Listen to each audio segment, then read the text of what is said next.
So.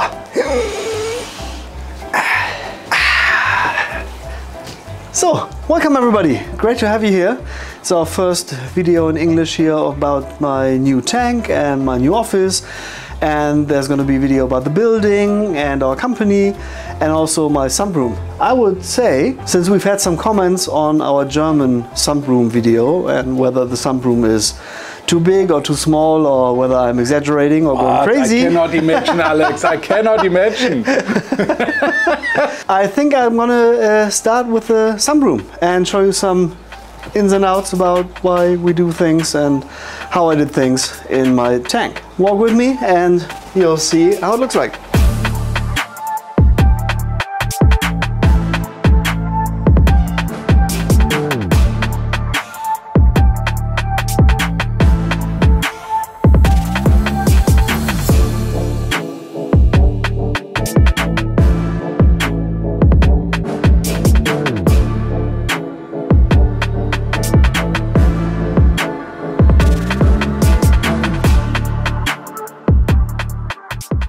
So we're talking about a room which is directly connected to my office, nowhere else. So it's my own room and basically nobody else except for our cleaning services goes in here. So it's pretty safe for me to just hang out and relax and do my stuff that I need to do for my fish tank and nobody knows whether I'm working or not. The sumpROOM is roughly 10 square meters. I know that sounds big for a tank that is considerably small compared to the technology we're using. But the idea was to have a sumpROOM that is basically very easy to maintain and also to have a setup that is basically equal to how you would do that in a public aquarium. Because that's what we usually do. We install those systems or we build systems to be installed in public aquariums and larger professional aquariums. And you normally don't want to have everything crammed under your tank. I mean, I know that most hobbyists do have that way like I did before. I also know that most people hate it to crawl around on their knees in front of their tanks to do a water change and everything. So I just said to myself, okay, I want to have that as easy as possible.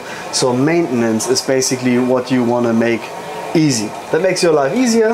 If the maintenance is easy, you actually end up doing it. I know that from my old tanks, then whenever things were like not as so nice work, I just wouldn't do it. And then eventually, you know, the tank will be suffering from your laziness, as we say, Lars, the lazy ass reefer syndrome. I try to make things easy in the sumpROOM. That's why I basically spent these 10 square meters in our new company building. The sump basically is a polyethylene tank, very rugged, so nothing will ever happen. Usually the stuff doesn't break and it lasts basically forever. We have our return lines coming in from the tank, 63 millimeters. We have 2 emergency overflows and 1 overflow that is basically blocked a little bit, so we have a silent system for the water exchange. We are running the tank at roughly 6,000 liters per hour, 1,500 gallons per hour, which is a lot for a tank that size. The main display has 1,800 liters, 1,900 liters, 450 gallons. So we have our sump, we have a large skimmer, we do have some storage tanks. I'll go into detail on this. Then of course we have connections to wastewater, so any old water or the skimmer, everything is directly connected to the wastewater. We have fresh water here, we have our osmosis water. I do have some space with the kitchen and a sink and everything. In this space there's planned to have a little quarantine area. So I do have a feeding line here from the sump and then also the return line to the sump. And then of course this will also be connected to the drain in case you're running a quarantine and you have a problem. Then of course you don't want to empty that tank again into your sump, but then you will drain it into the, well, wastewater. Yeah, I have my sink where my colleagues are very happy about, because usually I used to prepare all the fish food in our staff kitchen, and as you can imagine, nobody's happy having some Artemia floating around in their coffee mug. So now this is my sink and I can do whatever I want. I do have a dedicated air conditioner in this room, which limits basically the temperature to 24 degrees Celsius.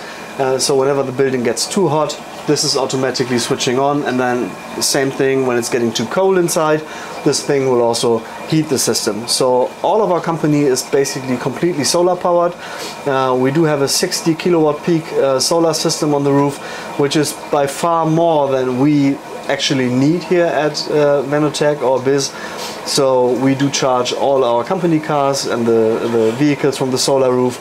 All the heating and chilling units are all fed from the solar, and of course the little energy that we use for production, but as you know, most things are handmade. It's not that much energy that we actually use for production. This building is basically running CO2 neutral. At night we're still working on that. We're planning on having a little windmill because we are in the northern Germany flat area, so we do have some winds, and that might actually help, so we'll look into that. Well, we also have, since our food kitchen, we do have our freezer, and I do have a little chiller to store some food. I basically rely on dry food, so the pellets, but then also once a day all the fish get frozen mysis, krill and artemia.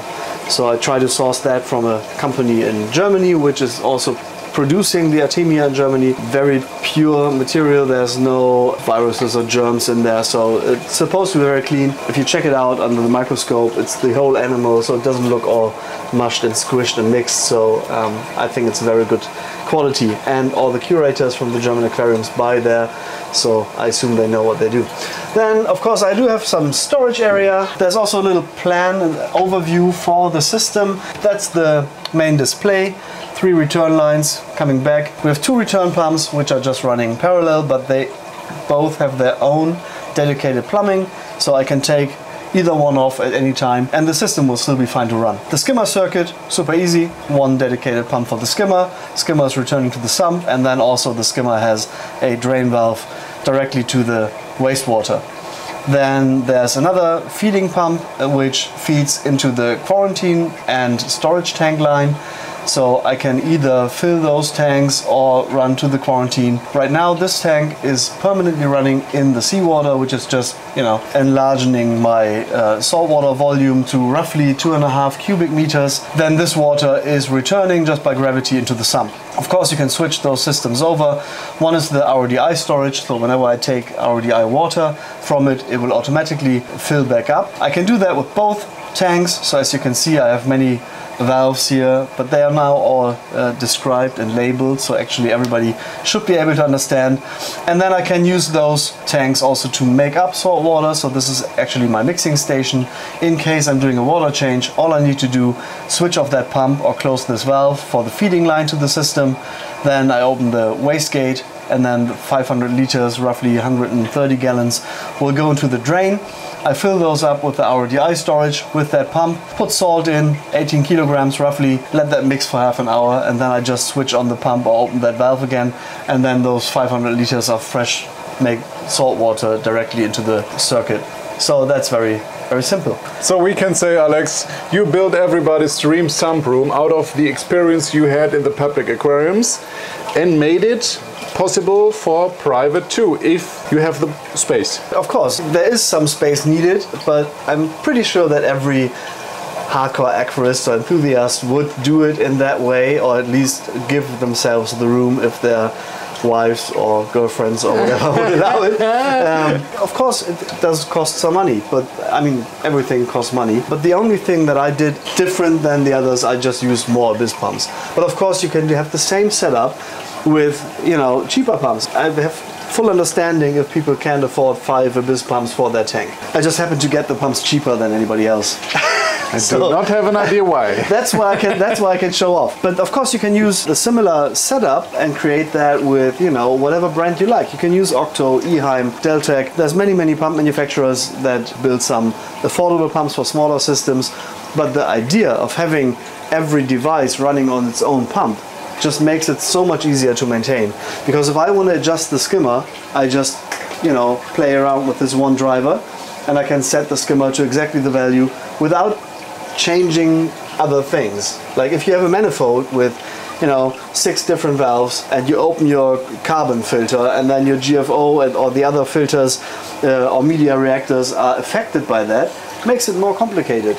Because my staff, they're all not really aquarists. Some have had aquariums in the past, but they do have a basic understanding how things run. But if I tell them, if I'm on the phone, please switch off this pump or turn this pump up, it's super easy to do. So we have our skimmer pump, we have the auxiliary tank and quarantine pump, return left, return right. So these are these 2 pumps. and then the mixing station, which is on the floor. So what I did, and I can highly recommend to do the same thing, all the pumps have the same connectors.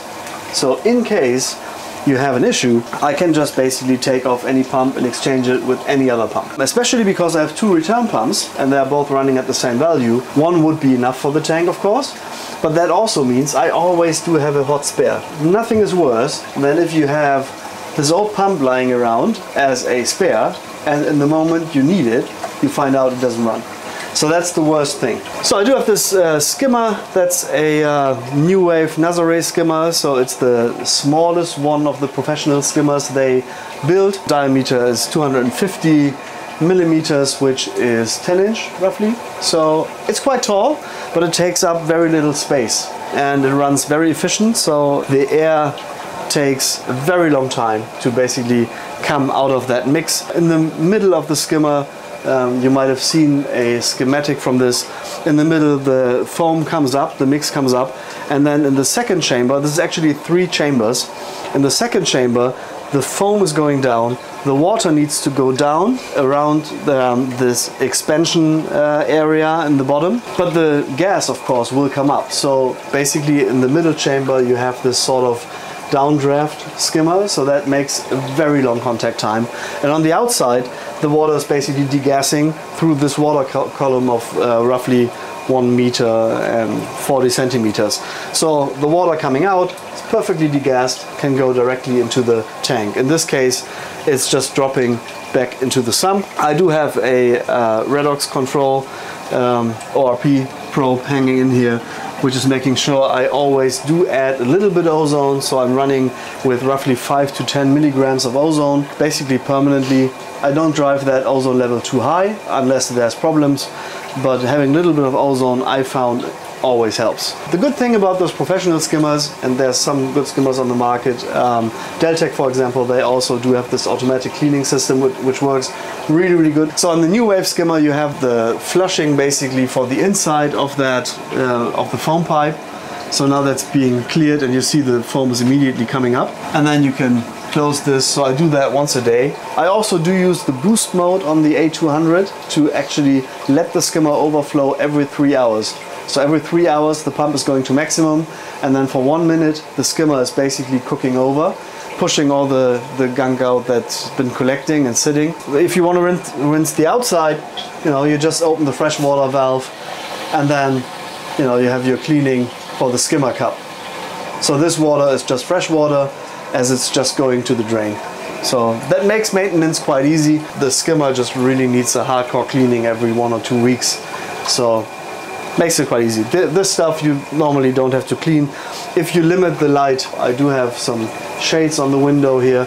If you have permanent daylight, then of course you will have algae growth in the skimmer. Maybe people are wondering, you have a skimmer, you have ozone, but you do not have a UV system here. Oh, yeah. I do have a UV system, but that's located in the tank. So we'll see it in another video. Well, you'll see that in the video about the tank and why the tank looks like it, like what it looks right now. But there's a reason why I don't have the UV here in the sumpROOM for now. So we'll discuss that topic later. Perfect. Yeah, as you see, there's 0.4 liters per minute on the ozone intake. So it's always a good idea to have one of those little ball flow meters running on your system, so you have an immediate control. It doesn't matter whether you have 0.2 or 1 liter per minute. You just want to make sure that you always have an under pressure in front of your ozone generator. But with this little level of ozone that I'm using, this little amount, I can be very sure that there's no ozone coming out. So right now my exhaust goes directly into the room, but we do have a active room air exchange in the whole building, so it doesn't really matter. There's no way that the ozone could build up in case ozone would come out of the skimmer. Yeah, so I do have my Spectra Pure RODI system here. It's quite big, so this fills up the whole tank within less than 2 days if it's completely empty. So I need to exchange those now. I've been filling up the tank with it and then did 2 water changes, and now it has probably produced 2,500 to 3,000 gallons. and I do see the silicate coming up, so it's time to exchange those DI absorbers. Other than that, I do have some material, all the stuff you need. As an aquarist, it's basically a flea market for all my aquarium stuff that I used to have. Yeah, but that's basically it. So the sumpROOM is not that complicated, I would say. What do you think? Write me in the comments and let me know whether you like it, whether there's things you would change, or if you have any questions, let me know. One little detail I need to cover, because that might not have been covered yet. So these return pipes, as you see, they're coming up from the floor. That is not ideal for several reasons, because there's pretty large return pipes. If they go down with a very slow water speed, they will collect detritus in those pipes. So what I do have to do is once a week I close that main return, so all the water rushes through those overflows to rinse them out a little bit. There'll still be stuff that will be collecting, so I need to be able to take out the whole pipe and clean it, which I will have to do annually. But there's just no other way to do this, because the water level in the overflow box at the aquarium is just half a meter, roughly 2 feet higher. So that's not a lot of pressure for this basically long run for the water flowing back in gravity. That's why I chose the bigger diameter, that I will have to clean those pipes once a year. Yeah, that's the only thing I couldn't change, but I didn't want to see the pipes on my office, so the only way to hide them was put them basically on the ground. I'm one of the few lucky people that do have a Hydros. I think I'm the only one in Europe right now. This is the Hydros X10, so the one with the 4 integrated dosing pumps. I really like those Hydros devices, and I'm always begging CoreView to bring those over to Europe, but they can't cover the production for the American market right now, so they are very busy with those products. They work great, so I've been using an X4 for quite a while on my freshwater aquarium, I think for the past year. Never had an issue with those, so I got me one of those X10s. The dosing pumps are really nice. They do have 3 wheels in them, so they don't siphon. I do have my storage for those dosing pumps above them. If you use a dosing pump that has only 2 of those wheels, you have that risk of siphoning depending on where the pump stops, and then the whole reservoir will basically drain in your tank, and you don't want to have that. This thing is only basically for monitoring everything. I do have this philosophy of having the smallest possible control circuit, and that's why you see those temperature control units on every heater that I have in the system. So I have 1 heater in the sump, 1 heater in this sump extension basically, and also 1 heater in my RODI storage. So as soon as there's enough water level in the RODI, the heater will kick in and I will have my 24 Celsius water. So all the water basically always has the same temperature. And 1 heater is, if it fails, it's not going to be damaging to the system, and it won't be able to heat up the system too much in case the heater fails with, staying on all the time. And then I also do have this additional alarm device, and that's what gives me peace of mind basically. That's about it, I think. Stay tuned for the next video, which will be covering the tank and my office, and then most likely also a video about our company. So if you're interested in anything, let me know, write us in the comments, subscribe, give us a like, and let me know your critics, as I'm reading every comment. So take care and see you soon.